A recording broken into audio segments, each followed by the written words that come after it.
Johnny say, and was running tea and condemning Naba Papai. Amen. Unyame and Nam. Apostle Richard Kwame, what that Jalem Chapel International no bubu and portrait, and Tunian Sum, a waka swato boot, Quasiada way and a Quasiada Bia Wabra, Abo Anapano Moche, and Pemu Pepe Pecopim, a Riadum Yunu, and Pem Musaso, and a Wikiada so, and upon on Copim, a Rianomiansa. If you are Biana watching you, so a watch night in Empire, but day pa, ya day a bubu as say, or bonnet for and say, Wabra Abo and non con a copim and a part no 9. If you are that now watching me, Bia so ya the enchurches on Coba Bro, and you may not see a copim and you may non son and pem.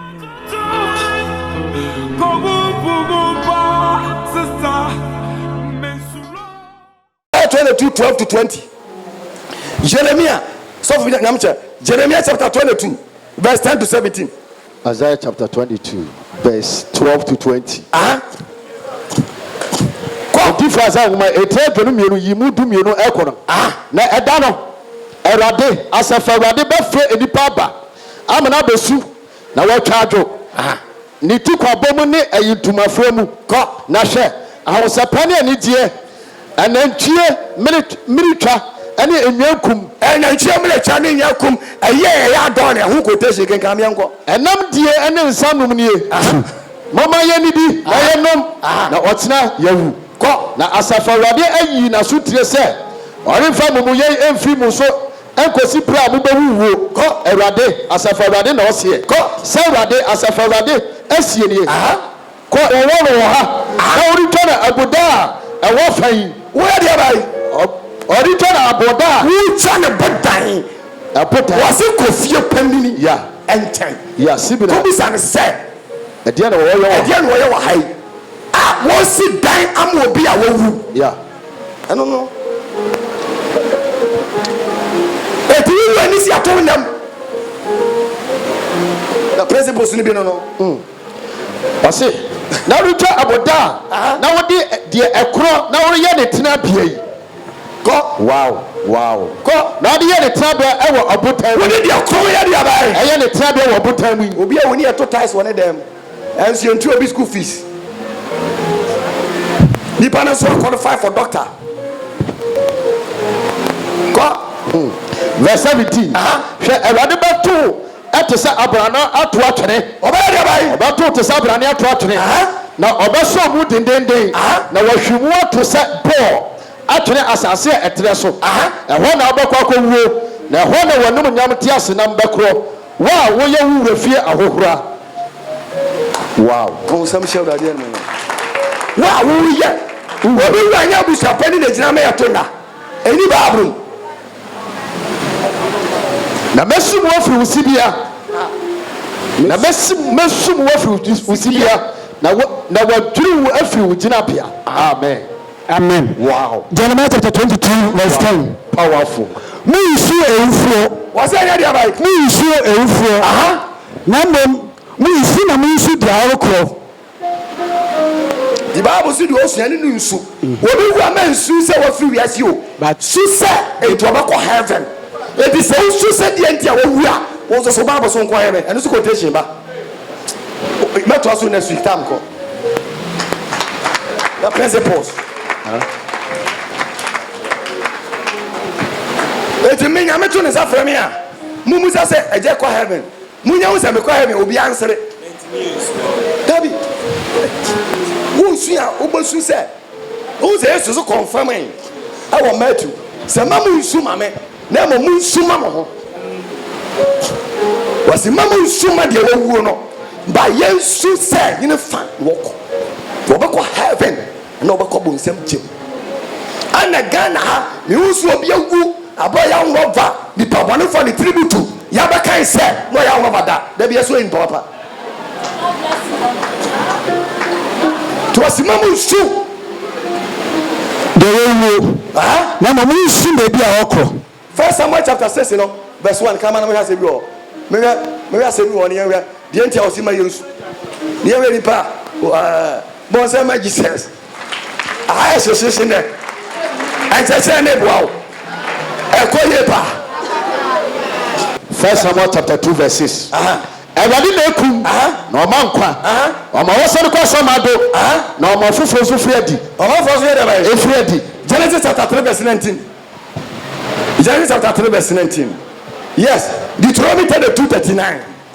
Genesis chapter 3 verse 19. Bible say. Asi wo ni fufuro mu na wo betitie. Diga ko sise wo se na kodotie mu. Wo se wo fudotie. Na wo se na ade ara akodotie mu. To ka so fa da kam. Wo ba sa akwa da kam. Dabi. Ana. Akesase ne say so wuni yansie wo ya. Opon bampo yesen. Ana wurade say wo fudotie. Wo ba sa akodotie. And then now fudotie na kwa da kam. Of God, ebi no. I was waiting. Man, I'm sure. Can you hear mommy, sir? Can you hear mommy? Genesis 3:19. No, no big English in here, mommy. She English, mommy. Fast. Genesis 3:19. Genesis 3:19. When you move friend now, when you move friend now, baby, dear, I could see some person I could do. If you say a moon or you free, now we are not here. Now the trouble now, Bessana Crow. Amen.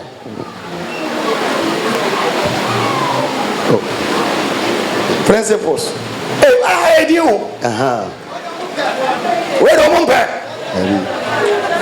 What pay na tonso? You so be akwa 20 years. Where am I can want that? If you live from there, dust. You there for dust. Who from America? Who are American? They don't go. American, they don't go. Who from Canada? Who are Canada? They don't go. Sir. Now they never see you do team. Now we never call it team. Now for the office, the team now we are called that. So yeah, they have for any answer and to them yes more. Me bamjo. I am Brazil. I am Maso. Asi obi ba tire Nyankopɔn honuma na. Ko on no bo so fo na aten. Obi wa ha pintin. Yeah. Na so ewu. Yeah. Ebra no atono. Na na suma dwono. Yeah. Ni funso ye na yinu mama. Okay, I visit Job 39 I say, men to us say kwan kan ko ya kan. Job 1 make Job chapter 21 verse 22. Ko ha. Osi obi wa ha pintin. Na so ewu. Ebra no atono. Na na suma dwono. Ni funso ye na yinu mama. Ko. Ni nempa ye fonfon. Ofoforo nso obi ni krema ayo ho. Na and person only be Dabi fakwa dotie na no nyina akro fa no me dey dotie mu the president be call dotie dotie be call dotie so for be call dotie obi for be call basically be call akwara be call ni be call kasa da kem dabi Job 21 verse 22 to 25 e ba so me kan ni na mo nso chore 21 Timi say mature say me wu adana yensie me no adaka no fridge next week ana me the fridge nso awu edu shema enye beba and so quotation o si ni pa wu a ache ne yensie ne dako ye de wakonya accident ba bia da busuafo hwehwe no na emom se wunya wu na busia ho de yensie wu da no a di yesu ya financial fridge ya financial adaka m ya de ntoma chere ne ho na esimo sem do mi fi babrum asem we de anu ayedne se sika ni pa wuo ni apagya ne saa de se sika fo wo fi ahe wo se adajam na me enka adajam di joke okay Genesis the 39 no ma menchiro quotation bi a e de san cheche ne ba e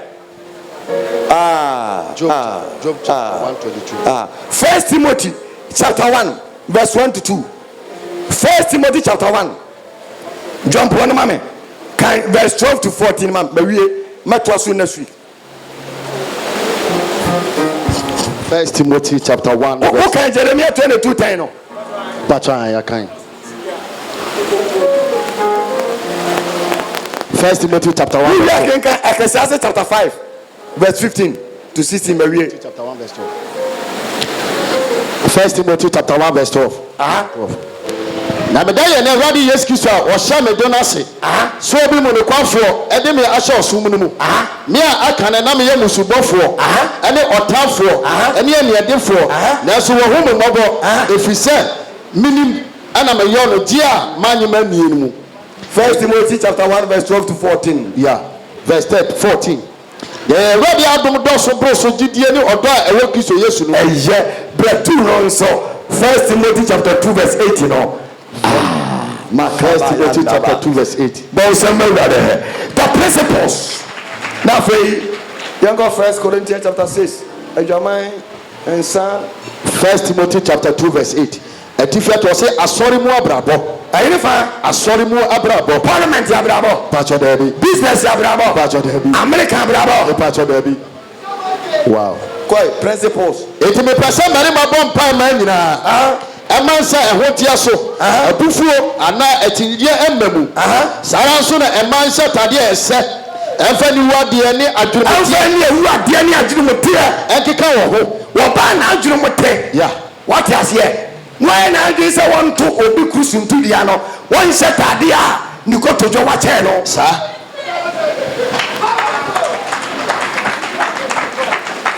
Any adjune mote, yeah, and dressy, yeah, and kick come home. And you must have Messawo, and the principles. Yes, it was your heaven. Enyama sawa anasika anahwenepa ana atade a wopuo mu na mom nyumo pa atade a wopuo am where yeah taking star and so did be put him ama kwefo ne palm dresses a man of palm dresses yeah dibe gina so the damn palm dresses na mai ni mai ebubum say ya na do je ni mu yesei mama isu atia so dem wasika to mo pa for dia mai to mo so bokwa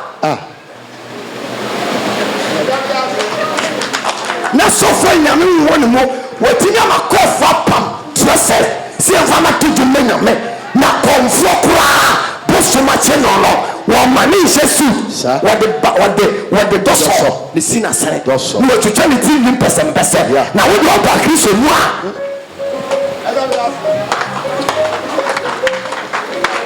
Sara so na mansa tade ese emfa ni ewuo ni ade a adwumotie akeka wo ho ko enyama sawo ko sika na hwenepa ko atade ne boye ten ko na mom nyuma pa ese ma enyuma pa ya dia ba ese ma a obeyi nyamso mpa a kire last me shada bateta ha maku kakra bi na bae wo so na maku wo ma wo tifie so wo ma comments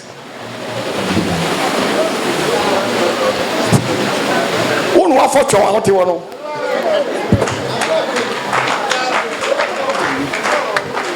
enya musu mi na de opo enya freedom of worship enya freedom of law freedom of worship dia ko beti ma ji aja obiyere no aji obi dia fa mane masa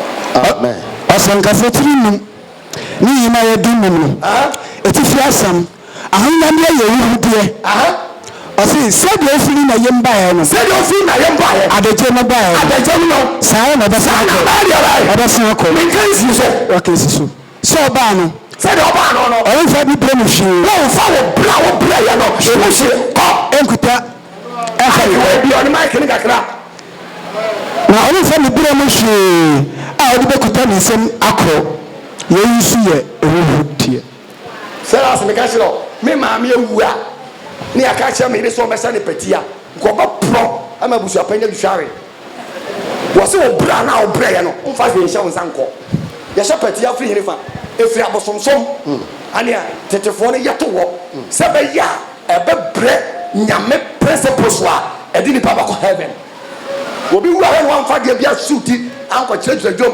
ana asew ana ayabadam sam ka kyerɛ preni babru ayabosom sam no quotation nyina ho ay curse data mo ya wia ewu suma kwatimi si obi so waye na se ɛna mpaeɛ bɔbɔyɛ no ana saa deɛ no tim atwam ɛnyɛ nokorɛ woyɛ kristo ni amesrɛ wo ɛti na peter se woyɛ no yesu amana nkɔ matu nso deɛ wamana nkɔ na wɔkɔta hyini nyina wo mesrɛ wo if you come to worship God follow by the principles ne wiase wɔde sɛ wofi wiase a ka wiase bɛyɛ deɛ ɛbɛtɔ amen mena nokorɛ na meka woyɛ amaka me mɛkɔ ha me mawie ɛdi sɛ wokɔ so a mawie ɔse sɛ woanka ha peter bɛ ɔse yesu ɛnɛ maba adwuma koraa ma kyerɛ sɛ nka mɛyɛ kyɛn wo wɔ sɛ adwuma bɛ ɔsɛ ɛmum kasae apakye nante kwata kɔe deɛ wɔwɔ nyane wɔse saa ma ne nyɛ wo dɛ da sɛ wode me dumi ayɛ nsɛnkyerɛne ne mmom nyɛ wo dɛ sɛ yɛatwerɛ wo de na ɛsɛ that including peter mpo a yɛsi asɔre wɔ no so no there is a question mark na mene wo mmienu asɛm no mɔdu asɛm a wo ntante na asɔre dɛ no ɔna kɛkɛ kyerɛ wo na gya taa titua asɛm ne preaching God bless you anka pɔbɛ di so ayɛ ma obi ate wo din me kɔ bɛ nyinaa me nase nso ayɛ din amen Job chapter 1 verse 20-21 wɔsɛ ɛna Job sɔre si nsɔ n'ataade mu na wɔyi ne ti na ɔhwɛ fam sɔre ne Nyankopɔn ɛna ɔka sɛ adagya mu na mede bi firi me na yɛ mu paeɛ na adagya mu nso na mɛsa na makɔ Awurade na ɛde maɛ na Awurade afa nhyira nka Awurade din amen Job chapter 1:19 verse 1 down ase ɛna Job gye so sɛ mobɛha me kra kɔsi daban na mode asɛm bɛbu me mpa saa mode asɛm bubu me wote aseɛ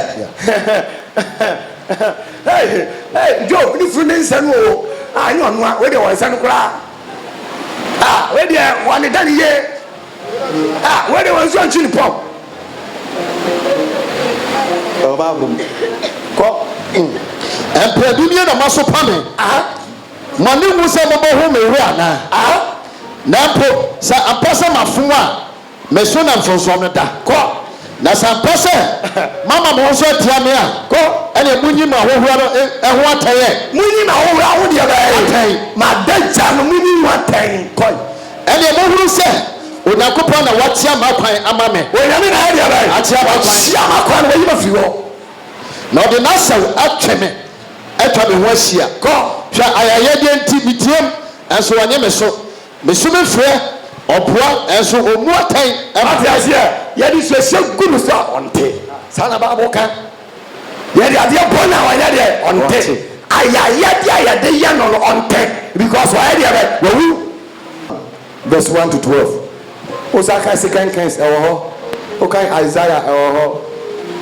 ɔsɔfo nni kwan sɛ wokɔ yi a wokɔkyeakyea sɔfo nni kwan sɛ yɛse bɛbɔ mpa yɛ ma furu no na yɛmmie so dabi ɛwɔ so wɔmkata so ansa na wabɔ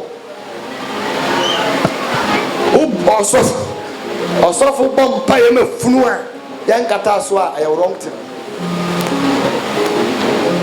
ɔsɛ ba sɛ Awurade gye ne honhom firi mu ɛsiane sɛ wode fi aka nyame honhom mekyerɛ m adeɛ o nso ayɛ din wosɔre aso te borɔfo ɔnso ayɛ din ka ma me ne yɛhwɛ kan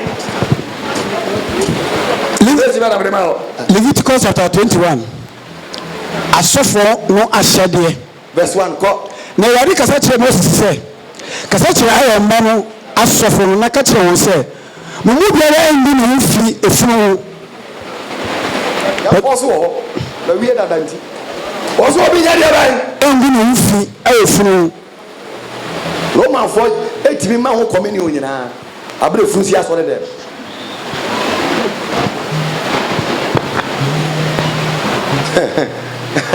wɔse sɛ mo mu biara ɛndi ne ho firi wɔtom bi bɛgyi wadi obiara ngo ne ho fi gye ne mbogya a ɔbɛn no gye ne mbogya wa deɛ bɛn ɔbɛn no enti sɛ nyame to ne sa furo verse 2 sɔfo nni kwan sɛ aberɛ a adeda no ɔkɔbɔ mpa yɛnsa ne yɛbie so ada sɛ ne nna na ne ja ne babema na ne babema ana ne baba na ne baba a obren no ko ni ye mame ni ne ba a yo obepunu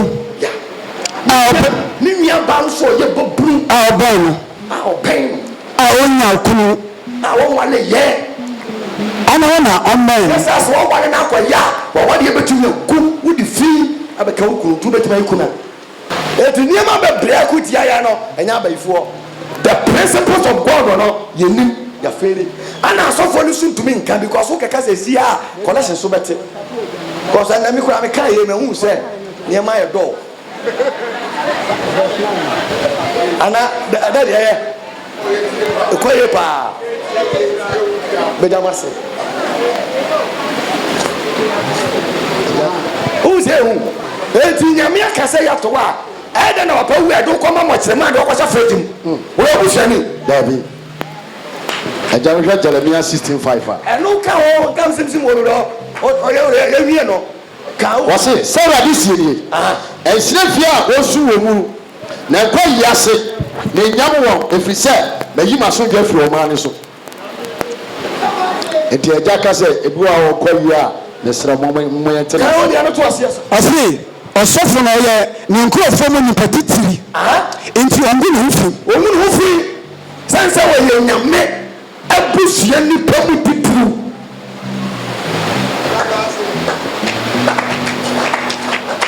ba so on so wo nyina ga furula wo kini nhwe furu entafo nhwe furu yese da de hye wo ha osofo kwa wo nyine beko furu a ye de nyenya kukom osofo kwa ada na kristofo ongu na boje sa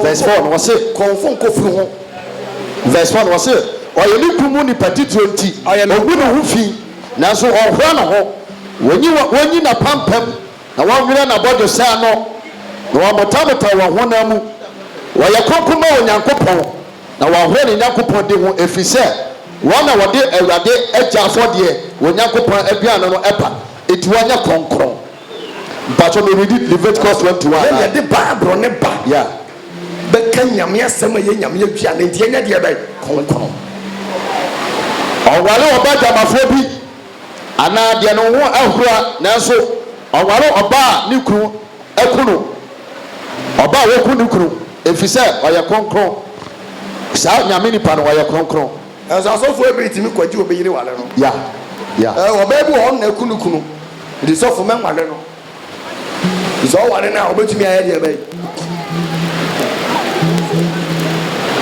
uza ba mo zemu me ka ba bi o si wa de dafuru ko ya bia nka yom ba shin je ndem me famba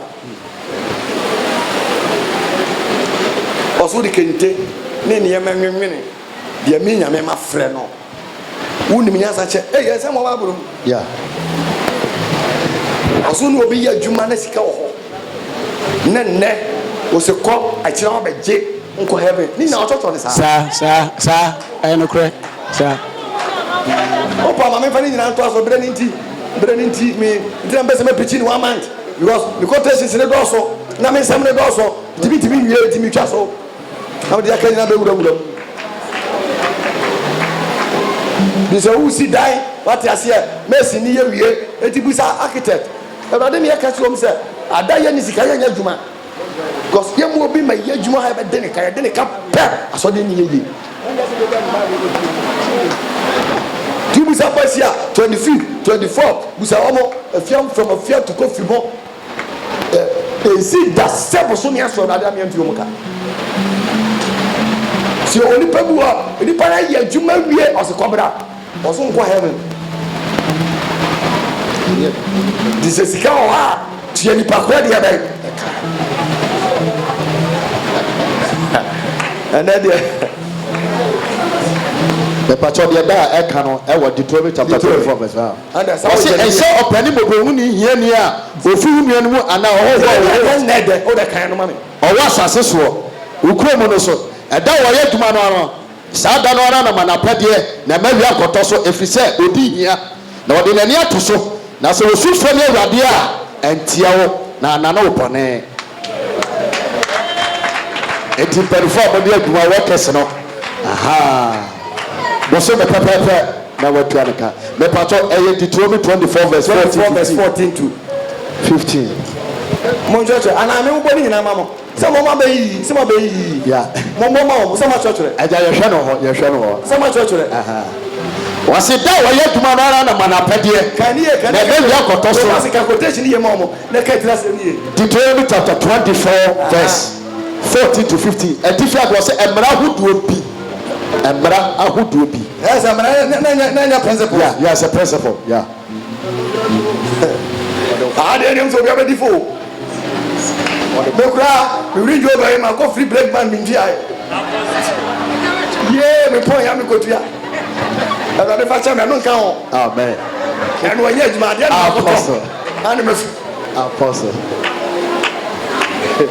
hey ɛda yɛdi fo da mpakyɛ yɛ ɛhyɛ ɔpani mɔbɛhuni ne ohiani a ofiri nwiem anaa hɔhɔ wɔn wɔ asase so ɛwɔ okurom no so ɛda wɔyɛ adwuma no ara na manapɛdeɛ ada na ɔyɛ adwuma no na ɛdeɛ na manapɛdeɛ ma no ka mu nka english ni ka ma me kɔ ɛmɛyi akɔtɔ so ɛfiri sɛ wɔdi hia wɔdi hia na wɔde n'ani ato so na wɔasuo mfɛ awurade antia wo na anana wo pɔnee 14:25 15 wo do bia de ne sɛ guriti quotation wo de tie wo bia me medical sɛ me bɔ ne fa kyɛ dadaada because ɛsikafo bebree nim sɛ obi yɛ adwuma tua ne ka ne Jeremiah no put okay so say I am me flow from anum Jeremiah chapter 22 verse 13 kan no mame o see the offer kwan a ante no so etete ni fie na odi sisiesi abansoro na ma ne yanko yɛ adwuma hunu na fa na akotua ma no endue me nya de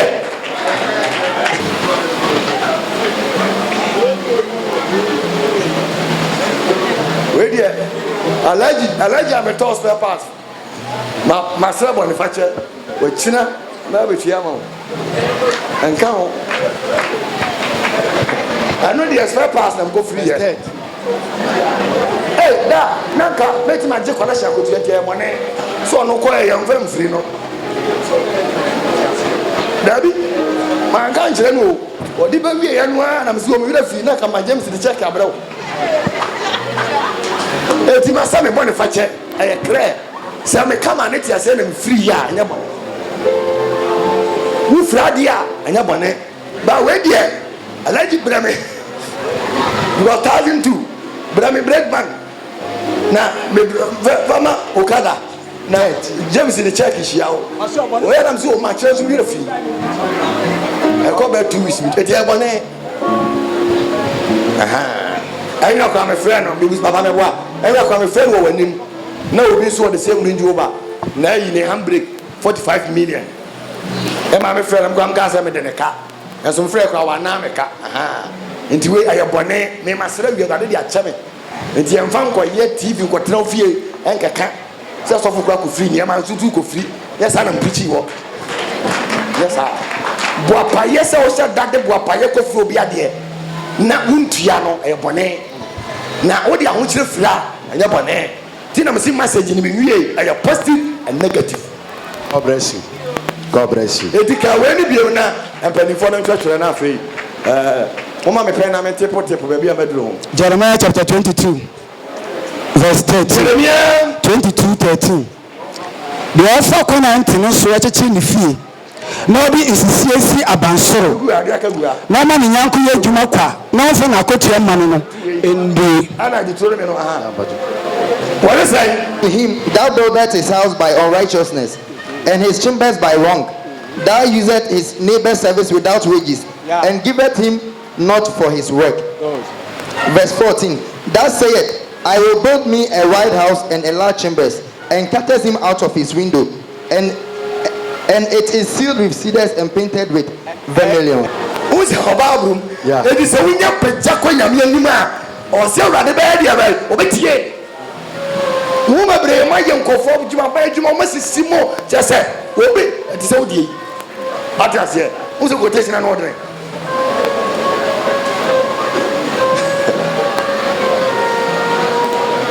Hallelujah. Amen. Me nya de Bible. say what you sorry anu anko heaven ya ukọ ba bi anko heaven sir because you know who writing you for be another now ka say dem si wo sikai na makọ school adu achi hwe manimu a na ka fe man sam message nya ho na mebe ja padie nyina na wo hwere wo kra faso ba wo si nyame so mpa abujuo wom e ya de nya kese yan fa hwe ma wiase na yan fa hwe firimi nko 1 Timothy chapter 6 verse 6 ye di ka ka she brother said obi ba ya juma ma ene anya scan tran kon fan chase si a na mo mo ma wo mu ntua ya de o mu ntua ma ya so di jina wonas ye di ka bompa said obi ya juma na that time went na wonim o se na ya nim no de che ya bon simple na brother fan cho sa se si a